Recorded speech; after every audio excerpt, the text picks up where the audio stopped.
Hello friends, my name is Himanshu Goyal और स्वागत है आपका मेरे चैनल में देखो और सीखो जीएसटी एंड इनकम टैक्स में। सो गाइस, जीएसटी पोर्टल पर एक न्यू टैब एनेबल कर दिया गया है। ये टैब है electronic credit reversal and reclaimed statement.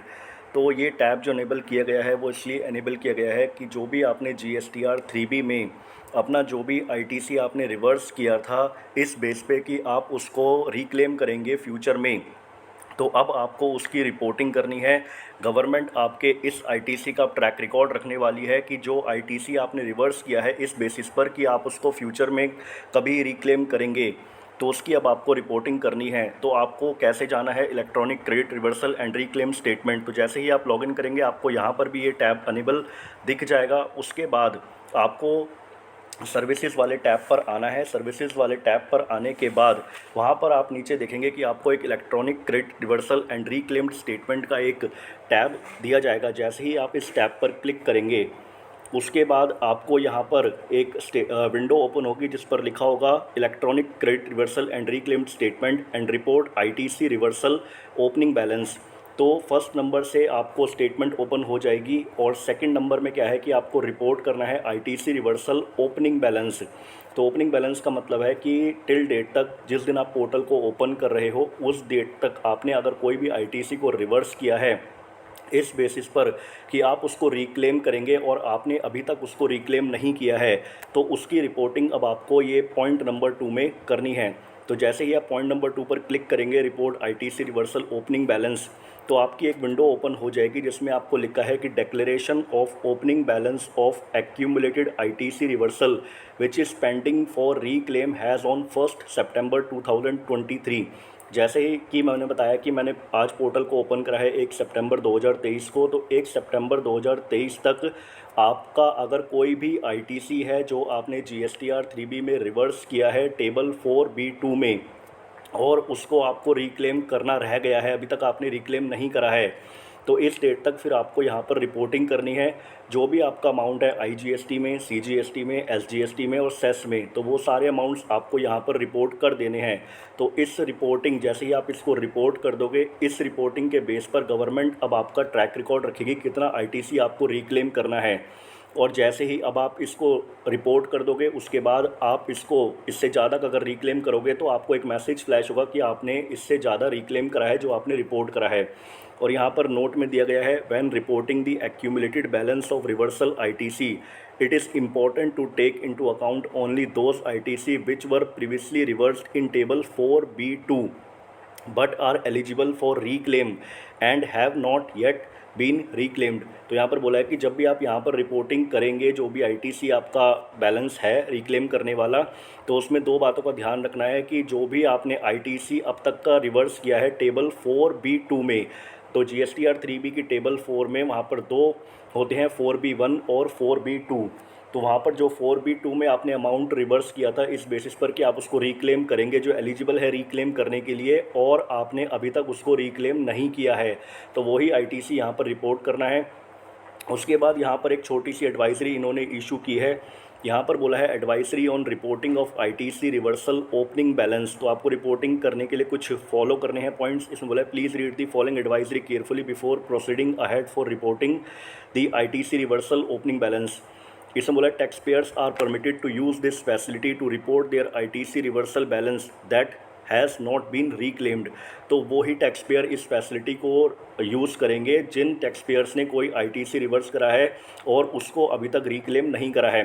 Permanent reversal वाले जो आईटीसी हैं उनको यहाँ पर रिपोर्ट नहीं किया जाएगा। जो भी टेम्परेरी रिवर्सल वाले हैं जिनको आप रिक्लेम करना चाहते हो, जो रिक्लेमेबल बेसिस पर हैं, उनको ही यहाँ पर रिपोर्ट करना है।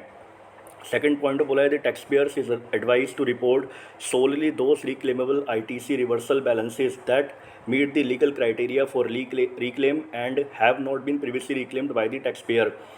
तो जो भी आपका आईटीसी है उसका लीगल क्राइटेरिया पूरा होना चाहिए कि वो रिक्लेम करने के लिए भी एलिजिबल होने चाहिए और आपने उसको प्रीवियसली रिक्लेम ना किया हो। उसके बाद बोलते हैं tax payers may report their opening balances until 30th November 2023. After 30th November 2023, the option to report the opening balance will be removed and it will be assumed that taxpayers has no ITC reversal balance to report. तो अगर आपका कोई भी ऐसा ITC है जो 4B2 में आपने रिवर्स किया है और उसको रिक्लेम करना अभी बाकी है, तो आप 30 नवंबर 2023 तक उसको रिपोर्ट कर सकते हैं। 30 नवंबर 2023 आपकी डेडलाइन है उसको रिपोर्ट करने की। आफ्टर 30 नवंबर 2023 के बाद वो फिक्स हो जाएगी, वो टेबल रिमूव हो जाएगी वहाँ से, और जो ओपनिंग बैलेंस को रिपोर्ट करने का ऑप्शन है वो रिमूव कर दिया जाएगा, और फिर आप अपने कोई भी बैलेंसेस रिमूव नहीं कर पाएंगे, और गवर्नमेंट ये मान लेगी कि अब आपका कोई भी आईटीसी जो रिक्लेम करना है वो पेंडिंग नहीं है, उसको कोई रिक्लेम नहीं करना है। And it will be assume that tax payers has no ITC reversal balance to report. उसके बाद बोलते हैं tax payers may amend their opening balances until 30 December 2023। Any reported balance after this date will be considered final and can not be further amended.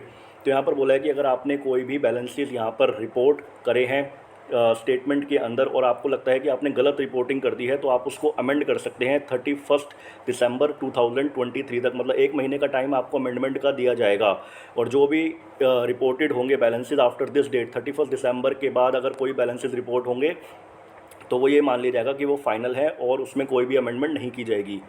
After 31st December 2023, the updated value shall be frozen with no further attempts to provided to taxpayers to amend their ITC reversal balance, and this ITC reversal value will be sent to the jurisdictional tax officer for review। जो आपने 31 दिसंबर तक जो भी amendment करनी है उनको कर लेना, उसके बाद वो टेबल्स फ्रीज हो जाएंगी, और जो भी बैलेंसेज आपने रिपोर्ट कर दिए उसको फाइनल मान लिया जाएगा, और वो बैलेंसेज आपके टैक्स ऑफिसर को, जो भी आपका जुरिडिक्शनल टैक्स ऑफिसर है, उसको रिव्यू के लिए भेजा जाएगा। उसके बाद बोला है due diligence should be done while reporting amending the ITC reversal opening balance because only 3 times amendment is allowed. तो यहाँ पर बोला है कि आपको सावधानी बरतनी है कि जब भी आप अमेंडमेंट करने जाएंगे तो आपको सिर्फ 3 चांस दिए जाएंगे अमेंडमेंट करने के लिए। आप सिर्फ 3 बार ही अमेंडमेंट कर सकते हैं, उसके बाद कोई अमेंडमेंट नहीं कर सकते, ना ही कोई रिपोर्ट कर सकते हो। The opening balance that has been reported or amended by the taxpayer shall be credited to the electronic credit reversal and reclaimed statement। तो अब आपकी एक और स्टेटमेंट यहाँ पर जनरेट कर दी गई है। जो भी आप ओपनिंग बैलेंसेस रिपोर्ट करोगे टिल डेट तक का, जिस दिन आप पोर्टल ओपन कर रहे हो, वो सारा का सारा बैलेंस आपका क्रेडिट कर दिया जाएगा electronic credit reversal and reclaimed statement से। This statement will be used to validate the taxpayer's ITC reclaimed amount in table 4A5 and 4D1 of form GSTR 3B।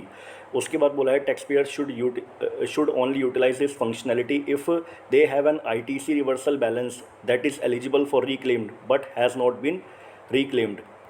तो यहाँ पर उन्होंने एक एडवाइजरी भी इशू कर दी है इसके रिगार्डिंग, और यहाँ पर मैं आपको बता देना चाहता हूँ, जैसे एक GSTR 3B मैंने ओपन की हुई है, यहाँ पर आप देख रहे हैं कि टेबल यहाँ पर 4 होती है एलिजिबल आईटीसी की, जिसमें आप अपना आईटीसी क्लेम करते हो ऑल अदर आईटीसी के अंदर, और आईटीसी को रिवर्स करते हो टेबल 4B। ये टेबल 4 है और उसका ये बी पार्ट है। इसमें एक 4B1 है और एक 4B2 है। 4B1 में जो आता है वो आपका आईटीसी जो परमानेंट रिवर्सल होता है हैज़ पर रूल 38, 42 एंड 43, और सेक्शन 17(5) में जो भी आपका ब्लॉक्ड आईटीसी होता है, और टेबल 4B2 होता है अदर्स, जो आपका टेम्परेरी रिवर्सल आईटीसी होता है। जैसे फॉर एग्जांपल आपने अपने सप्लायर को जो पेमेंट करनी होती है 180 दिन के अंदर अंदर पेमेंट करनी होती है। जो भी आपने इनवॉइस रिसीव किया है, इनवॉइस डेट से 180 दिन के अंदर अपने सप्लायर को पेमेंट करनी होती है। अगर आपने वो पेमेंट नहीं की होती तो आपको अपना आईटीसी को रिवर्स करना होता है, और जैसे ही आप पेमेंट कर देते हो सप्लायर को, फिर आप अपना आईटीसी रिक्लेम कर सकते हो। तो वो टेम्परेरी रिवर्सल होता है जिसको आप बाद में रिक्लेम कर सकते हो। सेकंड जो होता है कि अगर आपने कोई आईटीसी ले लिया है बट आपके सप्लायर ने जो आपको इनवॉइस दिया है उसमें जो टैक्स का अमाउंट है उसको पेमेंट नहीं करा है गवर्नमेंट को, तो आपको आईटीसी रिवर्स करना पड़ेगा। जैसे ही वो पेमेंट कर देता है फिर आप उसको आईटीसी को रिक्लेम कर सकते हो। तो यहाँ पर जो 4B2 होता है अदर्स वाला कॉलम, इसमें आप आईटीसी को रिवर्स करते हो, और जब आप आईटीसी को रिक्लेम करने जाते हो 4D1 में ITC reclaimed which was reversed under table 4B2 in earlier tax period. तो यहाँ पर जो भी आप डालते हो जो क्लेम करते हो आईटीसी, तो आपको यहाँ पर इसको रिपोर्टिंग करनी है स्टेटमेंट के अंदर कि हमारा इतना आईटीसी जो हमने अब तक का रिवर्स कर दिया है और उसको रिक्लेम्ड नहीं किया है, मतलब 4D1 में अभी नहीं डाला है, कोई अमाउंट रिक्लेम नहीं करा है, जितना पेंडिंग आईटीसी है वो आपको रिपोर्ट करना है। जो आपकी PCRR स्टेटमेंट्स है उसके अंदर अब आपको रिपोर्टिंग करनी है। सो गाइस, ये एक इम्पॉर्टेंट अपडेट है जो मुझे आप लोगों के साथ शेयर करनी थी। ऐसे ही और अपडेट्स पाने के लिए मेरे चैनल को सब्सक्राइब करें। अगर आपको मेरी वीडियो अच्छी लगे तो चैनल को ज़रूर सब्सक्राइब करें। Thank you guys, thank you for watching this.